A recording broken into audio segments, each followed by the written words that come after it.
Altın parlak sarı rengi ile göz alan, ışıldayan ağır bir metaldir. Paslanmaz, donuklaşmaz ve kararmaz olan bu maden için insanlar büyük savaşlara ve inanılmaz serüvenlere girmeyi göze almışlardır.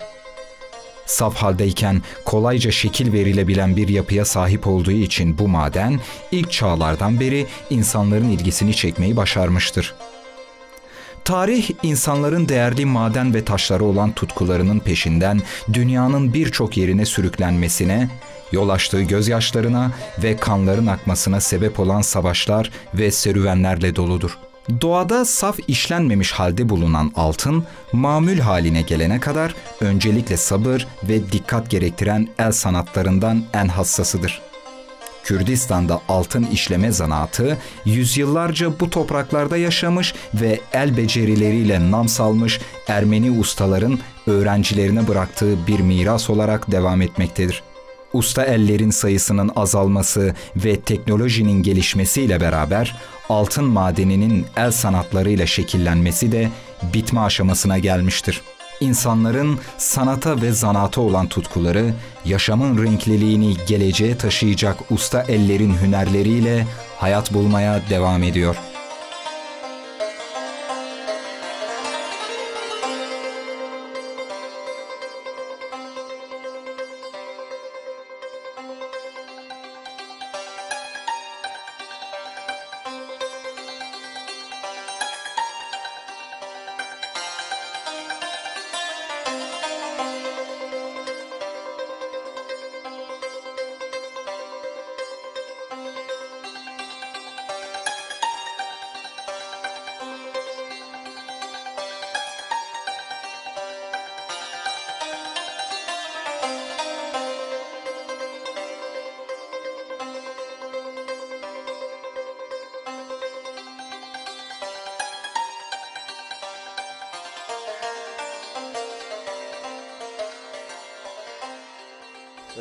Ben bu sektöre İstanbul'da 1996 yılında Sağ Kuyumculuk adlı bir firmada başladım. Çetin Sağ, kendisi de gayrimüslim. Yaklaşık 4 yıl onlarla beraber çalıştım. Yani bu mesleğin temelini oradan aldım diyebilirim ben. Birçok meslekte olduğu gibi gayrimüslimler tarafından Diyarbakır'dan miras olarak bırakmış bize. Sonrasında biliyorsunuz 1918 Büyük Harp'ten sonra göçler başladı. Çoğu kuyumcu ustaları buradan göç etmek zorunda kaldılar. Burada kalan birkaç tane fedakar ustayı diyelim. Onların sayesinde meslek devam etmekte. Halen de bir tane ustamız Diyarbakır'da var. Altın bize geldiği zaman ham altın olarak gelir. 24 ayar has altın olarak gelir bize. Onun müşterinin isteğine, istediği modele bağlı olarak burada bir şekillendirmeye başlarız. İlk başta eritmeden başlarız. Erittikten sonra artık müşterinin istediği model neyse onun üzerine buradaki arkadaşlarımızla beraber bir çalışma cetveli oluştururuz. Ona göre hareket ederiz. İlk başta eritiriz. Eritmeden sonra işte sindirim makinesinde çekimini yaparız orada. Gramı ve modelini ayırırız. Ondan sonra atölyedeki işlemleri bittikten sonra kalem odasına üst işlemeli yani ince işçilik dediğimiz yere gider. Tabii ince işçilik deyip geçmeyelim. O da biraz karmaşık bir şey. İnce işçilik aslında teknolojinin bizim işe girmesinden beraber biraz azaldı. Hem kar marjının düşmesinden dolayı hem rekabet ortamının oluşmasından dolayı teknolojik makinelerle yönelmek zorunda kaldık ve daha hızlı üretim, seri üretime geçmek zorunda kaldık. Şu anda Türkiye'nin hemen hemen tamamında bu var. El işçiliği gitgide yani gittikçe azalıyor. Yani artık sanat eseri çıkartmak kadar bir aile özel ya da kişiye özel bir şey üretmek çok zor çünkü çok pahalı mal oluyor. Ve örnek yani bir yüzüğü bir aile ya da bir kişiye üretmek 1 ay, 1,5 ay sadece tasarım aşaması vardır bunun. Çünkü paha deyince çıkan bir ürün değildir. Önce tasarlarsınız, yaparsınız, bozarsınız, tekrar yaparsınız. O ta ki içinize oturana kadar, beğenene kadar ve müşteriye beğendirene kadar. Bunun da bir maliyeti sadece bir yüzüğün maliyeti 2000-3000 euro civarındadır. Öyle özel isyanlara. Tabii o parayı da karşılayacak birileri olmadığı için şu anda seri üretimde çalışıyor firma. Eskiden taş mıhlaması yoktu. Belli şekiller oluştuktan sonra taşı oturtup sadece kırma vardı. Şu anda mıhlama dediğimiz olay var. Taş çıktıktan sonra bu bize geldi. Yani Swarovski taşlar dediğimiz taşlar çıktıktan sonra iş zorlaştı ama model yelpazesi genişledi. Ondan dolayı işte CNC makinelerdir, lazer makinelerdir. Yani teknoloji işimize girdikçe hem işin modeli arttı hem zorlaştı diyebilirim. Stres de arttı bir o kadar. Eski ürünleri diyecek olursanız eski ürünler ben daha da onlardan yanayım. Onları seviyorum. Hani tek olan ürünleri seviyorum ben. Çünkü sanat eseri oluşturuyorsun. Bir şey oluştuğunuz zaman bir tane olduğunu biliyorsunuz onun. El iş ürünlerinin hepsinde bu vardır. Bir tane yüzük birine yaparsanız onun ikincisi yoksa o sanattır. O sanat eseri de bir eser bırakmış olursunuz. Ben ondan yanayım. Onun gelişmesini istiyorum ama ne yazık ki ekonomik problemden dolayı çok zor.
Aslında direkt bir an önce bir arkadaşlık direkt gidip biz alıyoruz. Ne olduğunu bilmiyoruz. Bir bileziği üretmek en az, yani en basit modellerden bahsedeyim ben. En az 20 ya da 25 aşamadan geçiyor bir ustanın elinden. 20-25 aşamadan geçiyor ve 4-5 kişinin elinden geçmek zorunda kalıyor. Bir bilezik işte erimeden kalem odasına çıkıp yıkamaya girip çıkana kadar en az 25 aşamadan geçiyor. Öyle dışarıdan göründüğü kadar basit ya da kolay bir şey de değil. Ama ne yazık ki müşterilerimiz işte sipariş verdik, bir saat sonra alalım diyorlar. Öyle bir şey mümkün değil. Keşke olsaydı bir sihirli değnek yapabilseydik biz de onu. Hem müşteri tatmin olurdu hem biz yorulmadan işimizi bitirmiş olurduk. Kişi yaptığı işi seviyorsa, sürekli onunla yatıp kalkıyorsa en iyi işi, en güzel işi o çıkartır. Çünkü hadi deyince işte model çizeyim, modeli çıkartayım değil. O hem tecrübeniz olacak, hem görsel olarak görmüş olmanız lazım. İşte gidip kuyumcuları gezersiniz, fuarları gezersiniz. Binlerce, belki milyonlarca model vardır. Onların hepsinin birleşmesine siz kendi kafanızdan bir şeyler oluşturabilirsiniz o zaman. Ama bu işe vakıf değilseniz, sürekli içinde değilseniz, burada çalışıyor olabilirsiniz, üretiyor olabilirsiniz. Ama vakıf değilseniz, hakim değilseniz model üretmek çok zordur. Sadece üretirsiniz. Hatta biraz önce bir arkadaş bana sordu, bir altın niye bu kadar değerlidir? Bir tane küp şeker gösterdim. 1 santimetre küp altınla bir tane basketbol sahasını komple kaplayabilirsiniz zeminini. Komple altın renginde baktığınız zaman komplesini altın olarak görebilirsiniz. 1 santimetre küple, yani 20 gram civarı bir şey yapıyor bu. Bir basketbol sahasını komple kaplayabilirsiniz onunla. Altın erimeyi, dökmeyi düzgün yaparsanız iş bitene kadar sıkıntı yaşamadan işinizi, ürününüzü düzgün götürürsünüz. Altını soğuk döktüğünüz takdirde işin başında sıkıntılar yaşamaya başlarsınız işin sonuna kadar. Hatta bazen işin sonunda iş bitti dersiniz, tekrardan hepsini eritip başa dönmek zorundasınız. Altının 22 ayarın erime derecesi ortalama 950 derece ile 1000 derece arasıdır. Bunun altında yani 800-850 derecelere dökerseniz ondan verim alamazsınız ve geri eritmek zorunda kalırsınız. 14 ayarın erime derecesi biraz daha düşüktür. Maden sert olmasına rağmen erime derecesi biraz daha düşüktür. Çünkü içinde bulunan katkılar karışımlardan dolayı biraz daha düşük derecede erir ve daha sağlıklı olur. Saf altın 24 ayardır. Bu bindelik oran üzerinden 22'ye düşürdüğünüz zaman bir belli bakır oranı var. 22'ye düşüyor. Ayarı bakırla belirliyoruz ama müşterinin tercihine göre 24 ayar bir şey üretilmiyor. Çok yumuşak olduğu için biraz sertleşmek gerekiyor onun katkıyla. Bakır veya gümüşten kullanılabilir hale getirebilmek için 22 ayar idealdir. 22 ve 21 ayar idealdir.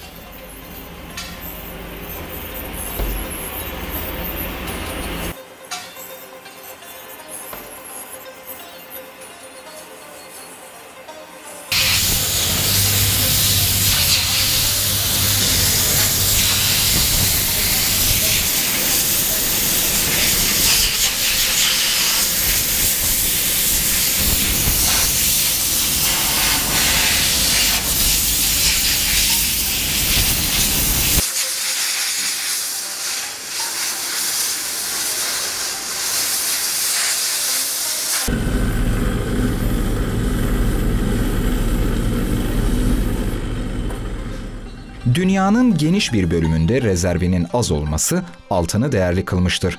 Ancak bu değerli madenin günümüzde ölümcül bir kar objesi haline getirilmesinin başka nedenleri de bulunmaktadır. Altının ihtişamı her zaman insanları cezbetmiştir. Geçmişte altın, insan ruhu ve bedeninin tedavisi için kullanılırmış. Bir zaman sonra ise uğruna bir diyardan başka bir diyara göç eden, birçok toplumun savaşmasına sebep olan bu değerli maden, zenginliğin ve bolluğun simgesi olarak kabul edilmiştir. Büyük uygarlıkların yükselişi ve düşüşleri, sahip oldukları altın miktarının artması veya azalması ile tanımlanmıştır. Günümüzde de altının kullanılış amacı, işlenmeye başlandığı milattan önceki dönemlerden çok farklı değildir. Toprak yüzeyinde bulunduğu tahmin edilen altından yapılmış obje ve mücevherler, ilk olarak milattan önce 3000 yıllarında Musul yakınlarında, yani Mezopotamya'da bulunmuş. Milattan önce 2000 yıllarında da Peru civarında ilk altın takı, süs ve zinet eşyaları arkeologlar tarafından keşfedilmiştir. Yunanlılar, Asurlular ve Sümerlerin de takı yapımının yanı sıra vazo, kase gibi eşyalarda kullandıkları altın, tarihte ilk kez Mısırlılar tarafından para olarak kullanılmıştır. Mısır hükümdarları altını darphanelerde eşit boyda çubuklar halinde üreterek para olarak kullanırmış. Devletler tüm değerli madenler gibi altın madeninin de ham maddesine el koymayı yasanın gereği haline getirdikleri için bugüne kadar yeryüzünde çıkartılan bütün altının yarısından fazlası hükümetlerin ve merkez bankalarının elindedir.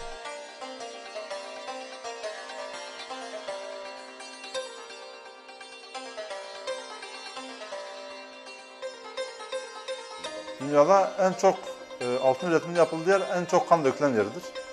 Biliyorsun Afrika bölgesinde altın ve elmas tüccarları vardır.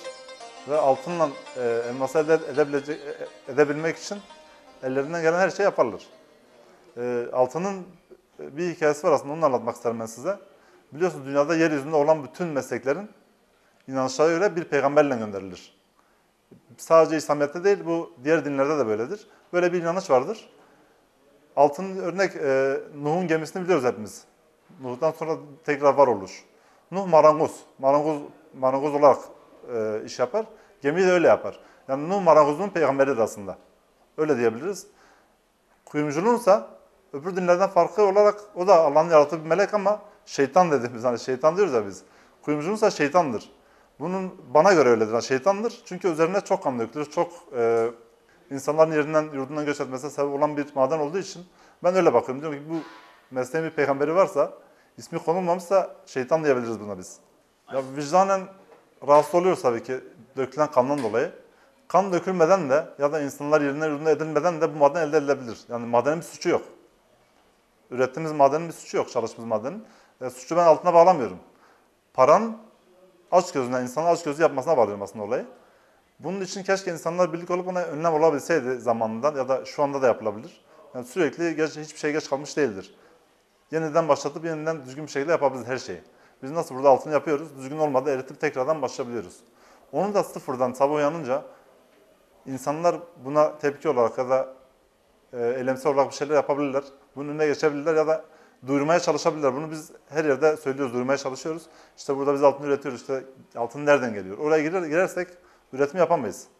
Bu bütün madenler için öyle olur o zaman. Yani o sıkıntıyı ben altına ya da madene direkt bağlamak da yanlış olur gibi düşünüyorum. Çünkü insanoğlunun açgözlüğü sadece onda değildir. İşte petrol.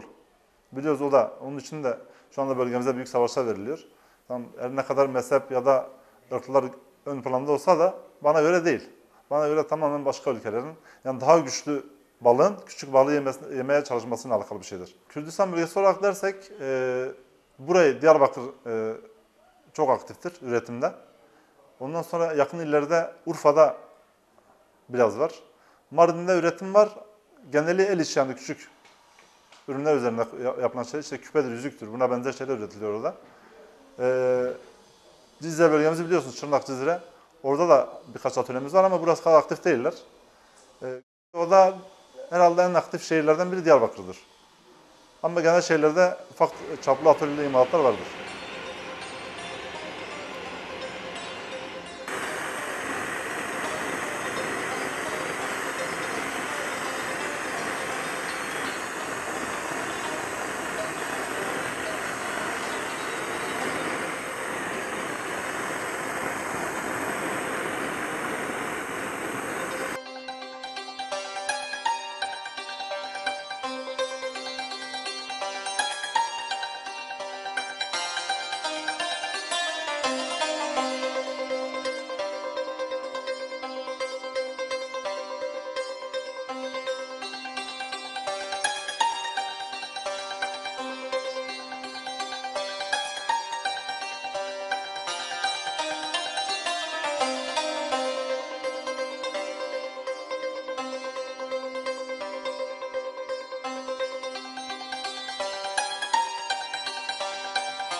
Altın üretiminde kullandığımız malzemeler, ilkel malzemelerimiz de var. İşte çekiç, pense, buna benzer şeyler diyeyim ben.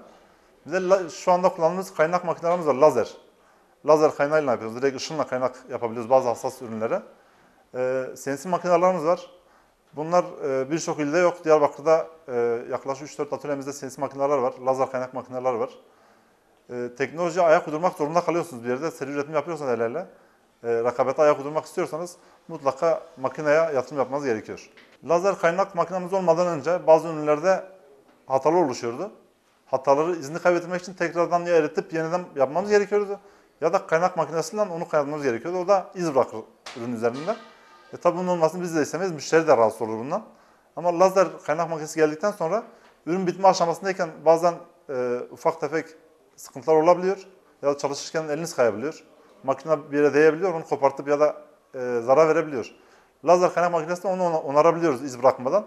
Bize en büyük avantajı bu oldu. Yani ürünü tekrardan eritip yeni baştan başlamaya gerek kalmadan kaldığımız yerden devam edebiliyoruz. Sarf edilen emek, onun üzerine harcadığımız işte sabırdır, emektir. Bazen küçük ufak tefek yaralanmalarımız oluyor. Ona rağmen diyoruz ki işte bunu falan kişiye yüzük yaparken işte parmağımı kestim ben ya da yaralandım. Bunlar öyle güzel tatlı anılarımız da var bizim. Sabah 6'da gidiyoruz, akşam çıkıyoruz. Dış dünyadan kopuyoruz buradayken. Altınla mutlu olmak zorunda da kalıyorsunuz bir yerden sonra. Artık alışıyorsunuz. Bir parçanız gibi oluyor. Yani evinizde nasıl çocuğunu seviyorsunuz ya da bir arkadaşını nasıl seviyorsunuz, bir şeye değer veriyorsunuz. Bizim için de altın olarak değil. Bir marangoz tahtaya nasıl değer veriyorsa bizim de gözümüzdeki altın değeri odur. Çalışmaya başlıyoruz, işimizi üretiyoruz, bitiriyoruz, çıkıp gidiyoruz. Aksi takdirde maddi olarak bakarsak biz çalışamayız atölyede. Sürekli onun peşinde dolaşırız.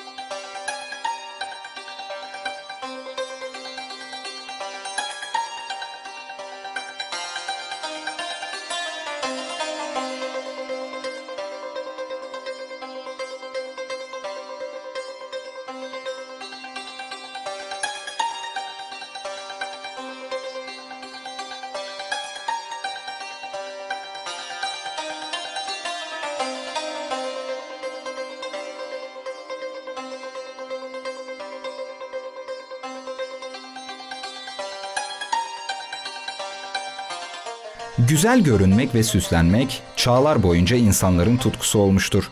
Medeniyetlerin ortak katkısıyla takı ve mücevherle özdeşleşmiş olan altın, günümüzde küpe, yüzük ve kolyenin yanı sıra para, ilaç ve endüstriyel alanda da karşımıza çıkmaya devam etmektedir.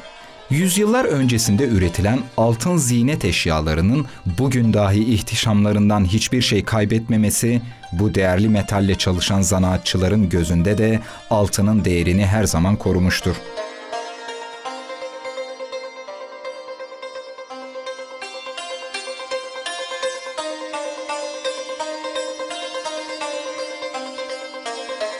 Aslında ben bu işe çıraklıktan başladım. 12 yaşından ben atölyeye girdim. Sürekli çalıştım.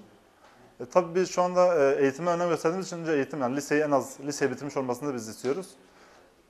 Liseyi bitirip buraya gelen bir gençten biz daha çok uğraşıyoruz, daha çok zorlanıyoruz onu öğretmek konusunda. Yani bize yardım etmesi gereken bazen bizi geriye götürebiliyor ama sabırlı olmak gerekiyor bir ustaya yetişmek için. Birini işe adapte edebilmek için kalfa olana kadar bayağı bir atölyeye ya da çalışan arkadaştan sıkıntı yaratabiliyor. Ama çıraklıktan gelen biri bizim için daha, yani örnek vereyim, 12-13 yaşında yani, diyor ya, çıraklıktan gelme. Altyapısı sağlam. Yani çıraktan gelen biri bizim daha tercihimizdir, daha iyi oluyor. Yani 12-13 yaşında biri yetiştiğimiz zaman 25 yaşında artık verimli olabiliyor. Hem kendisi için hem bölgeye katkı sağlayabiliyor. Bana göre usta olmak yani ömrün bitebilir, yine usta olmazsın bence bana göre. Çünkü her gün bir şeyler öğreniyorsun. Her yaptığın şey yeni şeyler öğrendiğin için usta olmak kolay değil. Yani öldükten sonra eserler bırakmışsan arkandan derler ki işte falan usta güzel bir eser bırakmış arkasından. Yoksa usta olmadan gitmişsindir. Bir şey üretmek güzeldir. Bir şeyi güzel üretmek güzeldir. Bir şeyi beğendirmek daha güzeldir. Üretip sahibine ulaştığınız zaman beğenirse ve mutlu olursa biz de mutlu oluyoruz. Altın da benim için, yani içinde bulunduğumuz ortamdan dolayı, yani çalışmalarımızdan dolayı iyi yapabildiğim bir şey olarak düşünüyorum ben ve arkadaşlarımla beraber. Bence Maddi değeri dışında çıkan ürünün kalitesi bizi mutlu ediyor. Aslında bu meslek benim için bir an önce de söyledim, çocuk gibidir. Ben çocuğumu sever gibi seviyorum mesleğimi. 2 tane kızım var benim. Birinin adı Delal, biri Hazal. Onları nasıl seviyorsam bu mesleğimi de öyle seviyorum. Sabah onları sevmeye gider gibi iş yerime geliyorum. Akşam da onlar için bu sefer koşturuyorum eve doğru. Benim için değeri büyüktür. Çünkü diyebilirim ki dünyaya gözümü ben bu meslekle açtım. İşte 12 yaşında atölyeye girdim, atölyede çalışmaya başladım. Bu meslekte büyük anılarım var, güzel anılarım var. Yaptığımız güzel işler var, güzel ürünler var. İşte burada sadece siz Bilezik üretirken bizi gördünüz ama sadece sanat eseri olabilecek ürünler de ürettik biz, kişiye özel. Onlar benim için büyük mutluluklardı. Yani müşterinin ürünü beğenmesi, burada çalışma ortamımız, iş arkadaşlarımız, yani hepimizin beraber çalışması benim için büyük mutluluktur.